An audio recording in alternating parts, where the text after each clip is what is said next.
آخرت میں بہت کچھ حاصل کر سکتے ہیں اگر کام نیک نیتی سے کیا جائے۔ یہاں میں کچھ گزارشات کرنا چاہوں گا کہ مصالحتی کونسل جتنی بھی بنائی گئی ہیں ان کو با اختیار ضرور بنانا چاہیے، یعنی ان کو اتنا وقت بھی دینا چاہیے، ان کو اتنی عزت ملنی چاہیے اور ان کے کیے گئے فیصلوں کو وہ ماننا چاہیے۔ ورنہ ہم یہ دیکھتے ہیں کہ ایک طرف مصالحتی کونسل فیصلہ کر رہی ہوتی ہے اور دوسری طرف کچھ شیطان لوگ کوئی اور راستہ بھی وہ لے لیتے ہیں اور پھر ان کو بھی رہنمائی کرنے والے اندر کے ہی لوگ ہوتے ہیں۔ تو ایک تو اس طرف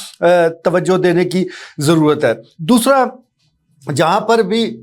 یہ مصالحتی عدالت لگے، میں اس کو عدالتی کہوں گا کمیٹی کے حوالے سے، ظاہر ہے ماحول تو ایسے ہی بن جاتا ہے، لیکن بہرحال فریقین کے درمیان راضی نامے کی جب کوشش کی جاتی ہے تو وہاں پر ایسا تاثر نہیں ہونا چاہیے کہ کوئی مکا ہوا ہے، کیونکہ ابھی چند روز ہی پہلے ایک خاتون جو کہ رشتے کرواتی ہے، ان کی مجھے کال آئی کہ بھائی میں نے ایک رشتہ کروایا لیکن اب وہ مجھے پیسے نہیں دے رہے۔ تو ایک غریب خاتون یا غریب مرد جو بھی کام کر رہا ہوتا ہے تو اس کا تو مقصد ہی یہ ہوتا ہے کہ چلے 4 پیسے آ جائیں گے، تو اس کے گھر کے معاملات چلتے رہتے ہیں، کہیں رکاوٹ پیدا ہو جائے تو اس کے لیے پریشانی ہوتی ہے۔ یہی وجہ ہے کہ اس نے پریشانی میں کال کی، تو میں نے اسے مشورہ دیا کہ آپ مصالحتی جو کمیٹی ہے وہاں رابطہ کر لیں۔ وہاں وہ خاتون گئی، انہوں نے باقاعدہ درخواست دی، تو چند دنوں کے بعد انہوں نے دوبارہ وہ کال کر کے مجھے بتایا کہ بھائی مسئلہ تو حل ہو گیا ہے لیکن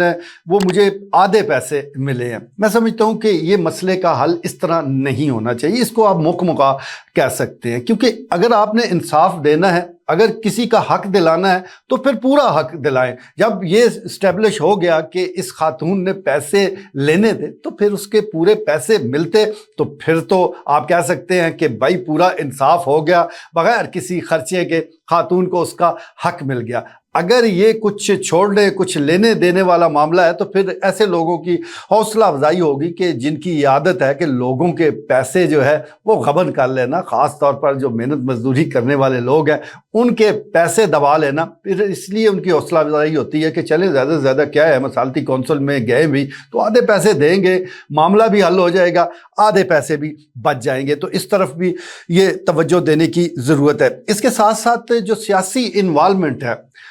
اس سے بھی گریز کرنا چاہیے۔ یہ سیاسی کمیٹیاں جس انداز سے بنائی جاتی ہیں یہ تو ہمارے سامنے ہیں، لیکن پھر بھی جتنے بھی لوگ جن لوگوں کو اس میں نامزد کیا گیا ہے، جیسا میں گزارش کر رہا ہوں کہ بہت سے لوگ اچھی شہرت کے حامل ہیں، جیسے میں نے 2 ناموں کا ذکر کیا، اسی طرح چودھری معین اکرم ہے، دیگر کئی نام ہیں جو میں بھول رہا ہوں، معذرت کروں گا، لیکن بہرحال بہت سے لوگ ایسے ہیں کہ جن کی شہرت اچھی ہے، تو اس کے حوالے سے ان کو شامل تو کر دیا گیا، کسی نہ کسی کی سیاسی آشرواد بھی ہوگی، لیکن ان کو یہ ذہن میں یا ان کو یہ ذہن میں رکھنا چاہیے کہ وہ سیاسی شخصیت کو جواب دہ نہیں ہے، وہ اللہ کو جواب دہ ہیں۔ ان کے معاملات بالکل ایسے لوگوں کے ساتھ جڑے ہوئے ہیں کہ جو وسائل نہیں رکھتے، جو غریب لوگ ہیں۔ وہاں پر اگر انصاف کا ترازو ادھر ادھر ہو گیا، کسی کی سیاسی انوالومنٹ کے نتیجے میں کسی کا حق مار لیا گیا، تو پھر شاید اس دنیا میں تو وہ بچ جائیں، آگے جا کر وہ بچ نہیں سکتے۔ تو اس لیے اس طرف بھی بالکل توجہ دینے کی ضرورت ہے۔ دوسری ایک اور میں گزارش کرنا چاہوں گا، اور یہ جو جتنی بھی مصالحتی کونسلز ہیں وہ اس بارے میں ضرور وہ سوچیں بھی، اس میں ورک بھی کریں اور کوشش کریں کہ یہ معاملات جو ہے وہ مصالحتی کمیٹی کے پلیٹ فارم پر ان کا حل تلاش کیا جائے۔ گزشتہ کچھ عرصے سے دیکھا جا رہا ہے کہ جھوٹی درخواستیں جو ہے ان کی تعداد بڑھتی جا رہی ہے، اور اس سلسلے میں آپ دیکھیں، ریکارڈ کا جائزہ لیں تو مدعی اگر کلر کہار کا ہے تو ہو سکتا ہے اس نے تھانہ صدر چکوال میں درخواست دے رکھی ہو، یعنی وقوع یہاں کا ظاہر کر دیا ہو، وہ اس لیے کہ اس کے معاملات کہیں یہاں سیٹل ہو گئے ہوں گے۔ اسی طرح اگر کوئی تھانہ سٹی کا ہے تو ہو سکتا ہے اس نے نیلا میں پرچہ درج کروا دیا ہو، وقوع کو ادھر لے گیا ہو۔ تو یہ جھوٹی درخواستوں کے حوالے سے یہ وقوع اٹھائے لوگ بہت سے گھوم رہے ہیں، ان کی حوصلہ شکنی بہت ضروری ہے، ورنہ تو کوئی شریف آدمی ان جھوٹے درخواست دینے والوں سے نہیں بچ پائے گا۔ لیکن وہ صرف ذمہ دار جھوٹے درخواست باز ہی نہیں ہیں، بلکہ ان کو محکمے کے اندر سے یعنی پولیس کے اندر سے بھی لوگوں کی فل سپورٹ حاصل ہوتی ہے، تبھی یہ جھوٹے درخواست جو ہے وہ FIR میں تبدیل ہوتی ہے۔ تو جو مصالحتی کونسلیں بنی ہیں ان کے دائرہ اختیار میں بظاہر تو یہ معاملہ نہیں آتا، لیکن بہت سی ایسی چیزیں ہوتی ہیں کہ جو لوگوں کے ساتھ مل کے ان کے ساتھ ڈسکس کر کے آپ ان کا حل تلاش کر سکتے ہیں، تو اس طرف بھی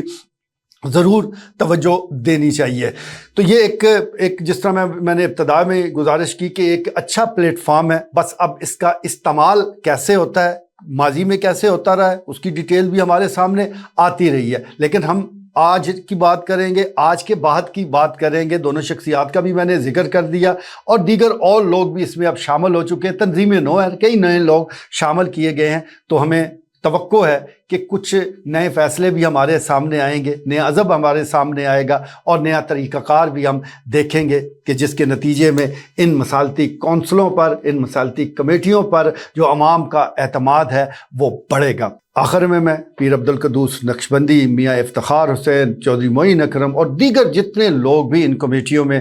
نومینیٹ کیے گئے ہیں ان کو مبارکباد بھی دوں گا اور ان سے توقع بھی رکھوں گا کہ آنے والے دنوں میں وہ اپنا یہ جو ایک منصب ہے اس کے ساتھ انصاف کریں گے۔ عام لوگوں میں جب فیصلہ کریں گے تو وہ انصاف پر مبنی ہوگا اور عام لوگوں کو ان کا حق دیا جائے گا۔ آج کے لیے اتنا ہی، اجازت دیجیے، اللہ نے کے بعد۔